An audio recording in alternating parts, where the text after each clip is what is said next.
अब जब चुनाव लड़ने आ रहे, अब रतलाम में आए, कल इंदौर में था, काफी जगह से फोन सब चालू। मजलिस क्यों आ रही है यहाँ, क्यों चुनाव लड़ना है? अरे मध्य प्रदेश क्या तुम्हारे बाप का है क्या? वापिस बोलो। पूरी तरह से लड़ेंगे, पूरे हिंदुस्तान में लड़ेंगे।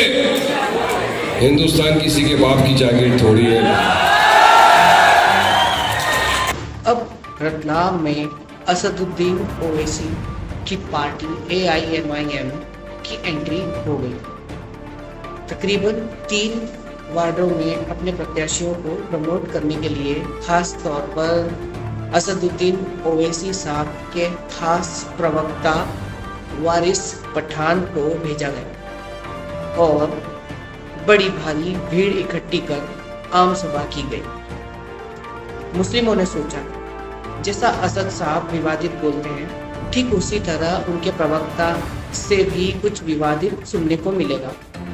बड़ी उम्मीद से शुक्रवार की शाम तांता लगा, लेकिन अफसोस कि वारिस असद साहब जैसा विवादित बोल नहीं पाया। लेकिन हाँ, वारिस पठान ने असद साहब का रटा हुआ डायलॉग जरूर सुना दिया। अब जब चुनाव लड़ने आ रहे, अब रतलाम में आए, कल इंदौर में था, काफी जगह से फोन सब चालू। मजलिस क्यों आ रही है यहाँ, क्यों चुनाव लड़ना है? अरे मध्य प्रदेश क्या तुम्हारे बाप का है क्या? वापिस बोलो। नहीं है किसी का बाप का, अपना राज है ना अभी, तो चुनाव लड़ेंगे ना अभी। पूरी तरह से लड़ेंगे, पूरे हिंदुस्तान में लड़ेंगे। हिंदुस्तान किसी के बाप की जागीर थोड़ी है। हिंदुस्तान तो हमारा भी देश है ना। इस भारत देश पर, हिंदुस्तान पर जितना अधिकार नरेंद्र मोदी का है, उससे ज्यादा अधिकार हमारे रतलाम के इन भाइयों का है। हम कहीं से भी चुनाव लड़ सकते हैं। वारिस पठान ने कहा कि उनकी पार्टी मुसलमानों के साथ है और मुसलमानों के हित में लड़ रही है। दरअसल असदुद्दीन और उनकी पार्टी सत्ताधारी पार्टी बीजेपी के मुसलमानों के प्रति रवैया से नाराज है। बीजेपी पर निशाना साधते हुए वारिस पठान ने कहा कि भाजपा मुसलमानों को टारगेट कर उन पर जुल्म कर रही है। इस दौरान उन्होंने कांग्रेस पार्टी को भी लपेटे में लिया।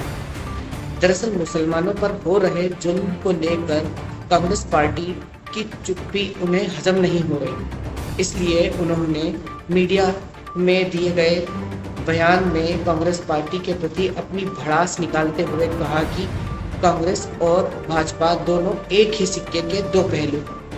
वारिस पठान ने कहा कि मुसलमानों के 90% वोट लेने वाली कांग्रेस पार्टी मुंह में दही जमाकर बैठी है। आगे उन्होंने कहा कि ऐसे माहौल में मध्य प्रदेश की आवाम ने असदुद्दीन साहब को याद किया है। इसी बीच असद साहब की पार्टी को मध्य प्रदेश में मुसलमानों का हमदर्द बनने का एक मौका मिल गया। भाजपा को भी टारगेट किया, मैंने कांग्रेस के बारे में बोला, क्योंकि दोनों भी एक ही सिक्के के दो पहलू है। भाजपा ने आज देश के अंदर ये हालत कर दी कि इकोनॉमी खत्म हो गया। अग्निपथ जैसी स्कीम ला के हमारे युवाओं के करियर को तबाह करना चाहती है। मुसलमानों के खिलाफ भारतीय जनता पार्टी ने एक हिसाब से जंग सी छेड़ दी है। मैंने पैटर्न बताया, हिजाब से लेके शुरू किया, हलाल मीट पर आ गए, हमारे जहांगीरपुरी पर आ गए, लाउड स्पीकर पर आ गए, और अभी अग्निपथ स्कीम, उसके पहले ज्ञानवापी मस्जिद। तो हर चीज से भाजपा वाले मुसलमानों को टारगेट कर रहे हैं। और कौन लड़ रहा है?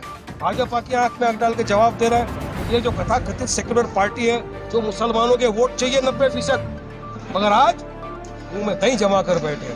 आवाज उठा रहा है, कोई बुलंद कर रहा है, हमारा पार्टी का प्रेसिडेंट उठा रहा है 100%। यकीनन दोनों की भी मिस्टेक है और दोनों की वजह से इतने सालों से देश में बड़ा गलत है। अरे साहब, पहले मुसलमानों को तो एक कदम, फिर मुसलमानों के हक की आवाज को उठाना। मुसलमान तो खुद ही फिरकों में बटे हुए हैं, तभी तो इसका फायदा दूसरी पार्टियां उठाती है और जो होता है और हो रहा है वो सामने है। आधा दर्जन मुसलमान तो भाजपा को सपोर्ट कर रहे हैं। न जाने उनकी आंखों पर कौन सी पट्टी बंधी है। क्या उन्हें मुसलमानों पर जुल्म नहीं दिखाई देते? जिस मुसलमान को जो पार्टी फायदा देगी वो उस पार्टी में हो जाएगा। चलो ये भी देख लेंगे कि ओवैसी साहब एमपी के मुसलमानों के हक में कितनी आवाज़ उठाते हैं। खबर अच्छी लगी हो तो वीडियो को लाइक, शेयर और चैनल को सब्सक्राइब जरूर कर देना। मैं हूं मोहम्मद सिराज और आप देख रहे थे डेली जर्नल हिंदी। शुक्रिया।